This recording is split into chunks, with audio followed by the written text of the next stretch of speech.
I'm sharing my experiences in reconstruction of environment, earth, society. I'm going to share my experience in global warming, pollution, carbon emission.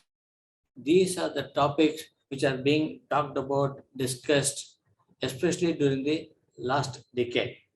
These are all getting damaged or destroyed at large all over the world, not necessarily in governments, institutions, enterprises, even United Nations are trying to find a solution to mitigate these issues.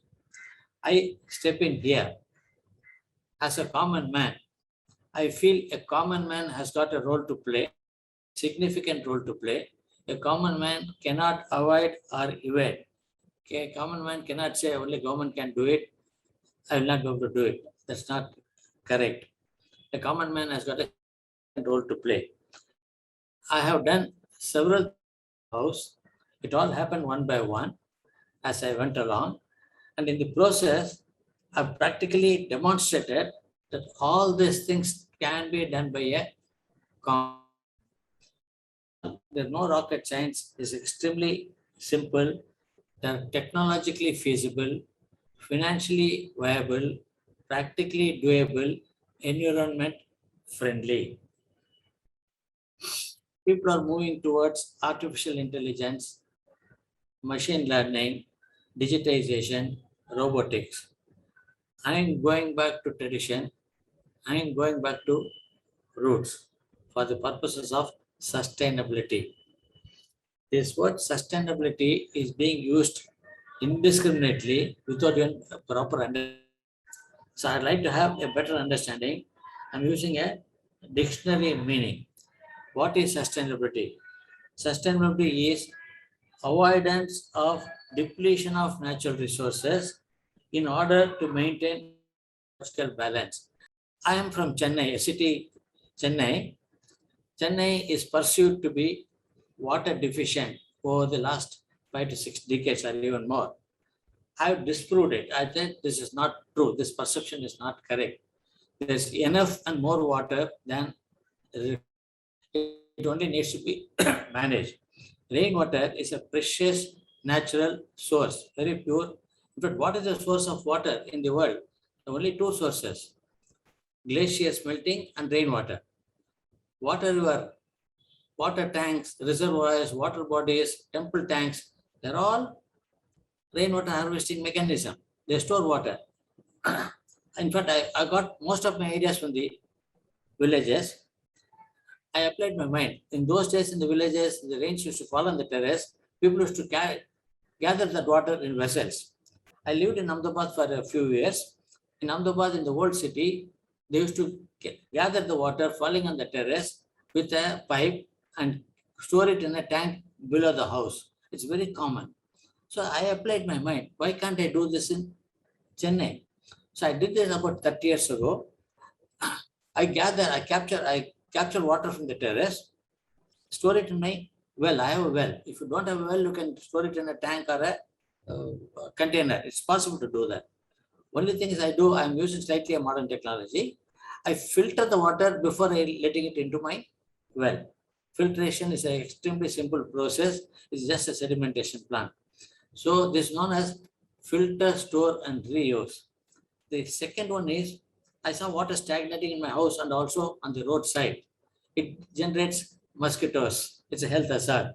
So I've taken the water below the ground by using slotted pipe. So I recharge my groundwater. So these are the two types of rainwater harvesting. I used to travel for my work in Germany about 25 years ago, and I observed lots of houses having rooftop solar. I'm not talking about the megawatt scale. I'm talking about the houses. That set me thinking. A country without sunshine, if they can do it, why we cannot do it in India? Why cannot do it in Chennai? We have abundant sunshine. Probably have only sunshine in Chennai. That set me thinking. This was about 25 years ago.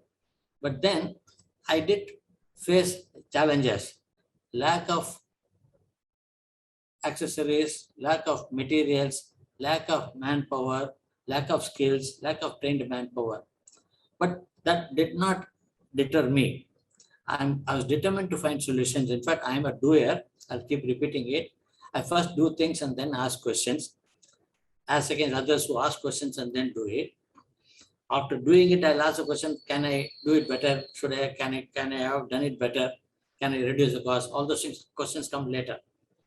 So I identified some specialists and I installed a rooftop solar plant in January 2012, almost 10 years ago. It's working very, very well. It definitely cost me a lot of money. But as I said earlier, I'm a doer. I invested. A 1 kilowatt cost me 3 lakhs 10 years ago. Today, what you can do it at 50 to 60,000 rupees. What is the purpose of solar? Solar does not produce pollution. Solar does not consume fossil fuels. Therefore, I save foreign exchange for the country. These are the benefits for the society. What is the benefit for the common man? I save electricity for myself. Therefore, my monthly substantially reduced. I used to pay 4,000, 5,000 rupees for 2 months. Now I pay 400, 500 rupees for 2 months. That is the kind of savings one can do it. There is a reasonably good return on investment is also available. Then somebody came to see my roof. More than 5,000, 6,000 people have visited me. I curiously asked people what do they do. So one person said he is into biogas business. I asked him to explain to me what is biogas. He explained that from kitchen waste we can produce cooking gas. You see on the screen. So this is nothing but the old gobar gas plant. People use cow dung to produce gas. So here I use kitchen waste. Kitchen waste meaning cooked food, uncooked food, spoiled food. I feed it into the plant that produces methane gas which can be used for cooking. So the gas is produced, the slurry comes out automatically. The slurry is rich, concentrated, organic manure. I have a terrace for over 30, 40 years. I didn't do anything. But once I started getting this manure, I applied my mind, why should I throw it? Why not I use it myself? So I started growing vegetables in my terrace about 6, 7 years ago. I started with the 20 pots. Today I got about 150 pots. I grow different types of vegetables. Some are seasonal vegetables, some are perennial vegetables. I've not done any economic calculation. Maybe it is cheaper to buy from the market, but the experience of seeing vegetables grow right in front of your eyes, that experience is simply priceless. It cannot be matched at all. Another person walked into my house. He has developed a herbal solution for treating wastewater. He saw me as a person who experiments things. So he walked in and he explained to me. We generate a lot of wastewater, bath water, washing clothes, vessels, all these things gets drained away. I capture this water, this is known as grey water, treated with this herbal solution. The treated water is potable. I'm repeating it, potable, it's drinking. But there's a mental block. Oh, can we drink wastewater? Okay, use it for a secondary purpose. Washing your cars, gardening. You can use it for flush also. You can do that. And you'll be surprised to know in Singapore, New York, if you travel, the drinking water, what you get is only recycled water, recycled water. And again, in the biogas, you can connect human waste to biogas plant. Very interesting. You can, in the larger plants, of course, not in my house, there are larger biogas plants which have set up 2 or 3 in Chennai. We can produce electricity. It's a very good technology where electricity is not available in remote locations. We can set up a biogas plant, produce electricity, and feed it to those villages. This one technology developed in Israel is known as air-to-water machine. We produce drinking water from atmospheric air. The machine looks like a water cooler. There's a dampness in the air. Water is cooled and we get drinking water. This is no depletion of groundwater. So I'm going back to sustainability. Without depleting natural resources, air is a renewable energy. Air does not get depleted. This is my air-to-water machine. My next very, very important and fond of this project is solar car. Now there are lots of electrical cars are coming in, 4-wheelers and 2-wheelers. I applied my mind. Even the electrical car is not a full solution for pollution. the batteries need to be charged using fossil fuel current. Whereas in my car, electrical car, batteries are charged by solar panel. I installed retrofitted panels on top of the car. I parked in the sun for 3 hours. My car can drive for 25 kilometers. It's a very, very interesting concept. It has to be taken forward. Now, lots of electrical two-wheelers and three-wheelers are coming into the market. Cars are still not succeeded, but two-wheelers and three-wheelers. Therefore, I developed a portable solar charging station. Very interesting. Whatever I've done, if you see, a common thread is curiosity.